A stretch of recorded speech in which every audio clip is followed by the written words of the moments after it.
ये भी इंपेरिकल और मॉलिक्यूलर फार्मूला का न्यूमेरिकल है।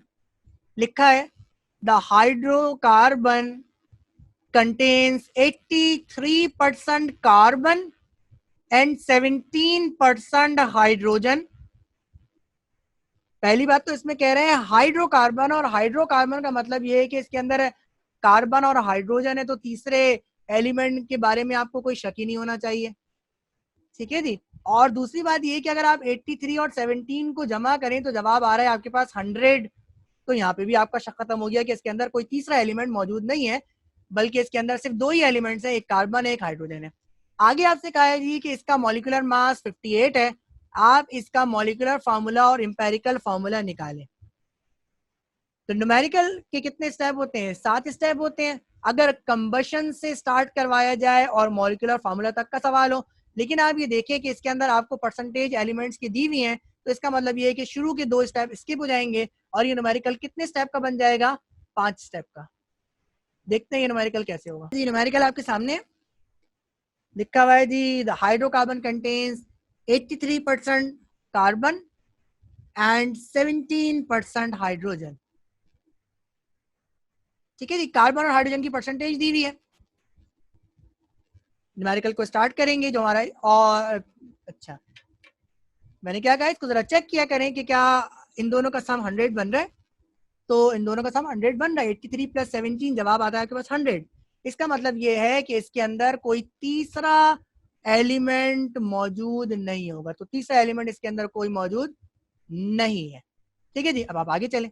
तो ये एक थोड़ा सा एक प्रिकॉशन है कि अब ये न्यूमेरिकल क्योंकि लेंदी है, और अगर आप इसमें इस प्रिकॉशन को नहीं करेंगे तो ये बिला वजह आपका न्यूमेरिकल गलत हो सकता है। तो अपनी आदत बनाएं जी कि जो आपके पास परसेंटेज दी जाती हैं उनको ऐड करके जरूर देखें। अगर जवाब 100 आ रहा है या 100 से नजदीक आ रहा है, 99.5 से अबव आ रहा है, तो इसका मतलब ये है कि इसके अंदर तीसरा एलिमेंट मौजूद नहीं होगा।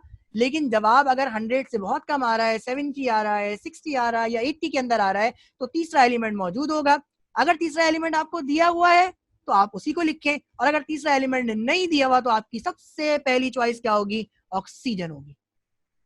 इस न्यूमेरिकल को सॉल्व करते हैं। स्टेप 1, और स्टेप 1 क्या है जी? Finding mole ratio of elements. इन एलिमेंट्स का आपको मोल रेशियो निकालना है, और मोल रेशियो निकालने का फॉर्मूला क्या है जी? कि मोल रेशियो किसके बराबर होता है? ये बराबर होता है जी percentage mass divided by atomic mass. तो परसेंटेज मास कार्बन का कितना है जी? 83, और कार्बन का एटॉमिक मास कितना होता है? 12। तो 83 को आपने 12 से डिवाइड करवाया, जवाब आ रहा है 6.916। ये आपको कार्बन का मोल रेशियो पता लग गया। इसी तरह आप हाइड्रोजन का मोल रेशियो निकालेंगे। परसेंटेज कितनी दी हुई है? 17। 17 को हाइड्रोजन के एटॉमिक मास 1 से डिवाइड करवाया, जवाब आ रहा है आपके पास 17। स्टेप 2 पे जाएंगे, और स्टेप 2 हमारा क्या है जी? Find simplest ratio between elements. अब आप क्या ले लेंगे? कार्बन और हाइड्रोजन का रेशियो ले लेंगे। तो ऊपर जो मोल रेशियो आया है उसको कहाँ पुट करेंगे? नीचे पुट करेंगे। आपने कार्बन के मोल्स पुट करे 6.916, हाइड्रोजन के मोल्स प्लेस किए आपने 17। अगला काम क्या करना होता है? आपने सबसे छोटा नंबर तलाश करना होता है। तो सबसे छोटा नंबर क्या है जी? 6.916। इसमें दोनों में छोटा है, तो आप दोनों को किससे डिवाइड करवा दें? 6.916 से डिवाइड करवाएं। 17 को भी 6.916 से डिवाइड करवाएं। यहाँ जवाब आपके पास क्या आ रहा है जी? 1 आ रहा है। और आपके पास यहाँ जो जवाब आ रहा है, जो मेरे कैलकुलेटर पे आ रहा है, वो आ रहा है जी 2.458। अब मुझे इसको सिंगल डिजिट में कन्वर्ट करना है। मैं 8 को राउंड ऑफ करूंगा तो यहाँ पे 1 ऐड हो जाएगा, जवाब बन जाएगा 2.46।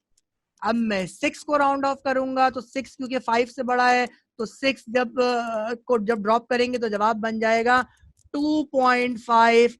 और अब हम फंस गए जी कि अब हम इसे राउंड ऑफ नहीं कर सकते।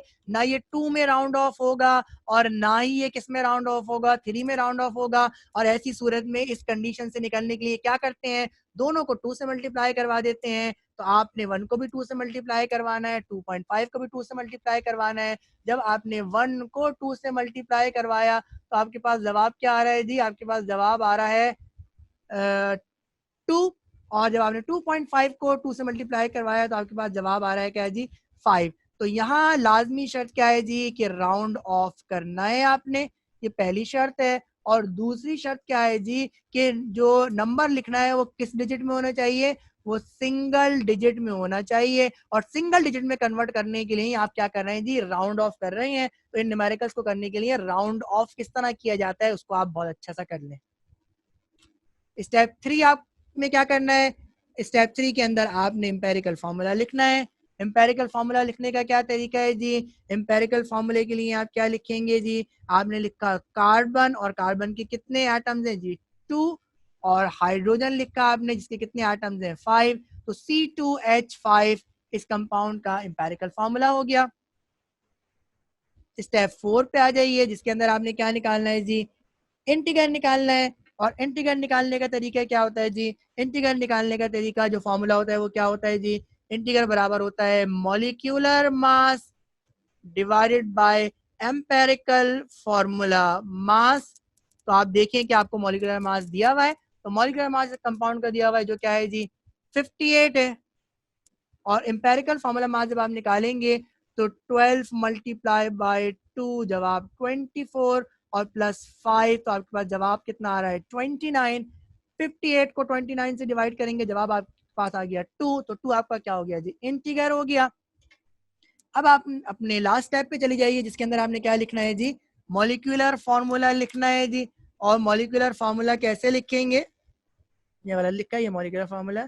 तो मॉलिक्यूलर फार्मूला लिखना है, तो मॉलिक्यूलर फार्मूला आप कैसे लिखेंगे, मॉलिक्यूलर फार्मूला किसके बराबर होता है, ये बराबर होता है जी empirical formula multiply by n. तो एम्पेरिकल फार्मूला आपके पास क्या आता जी, C2H5 था। एन आपके पास क्या है जी 2, 2 से मल्टीप्लाई करवाएं तो जवाब क्या आ रहा है C4H10। तो ये इस कंपाउंड का क्या हो गया जी, मॉलिक्यूलर फार्मूला हो गया।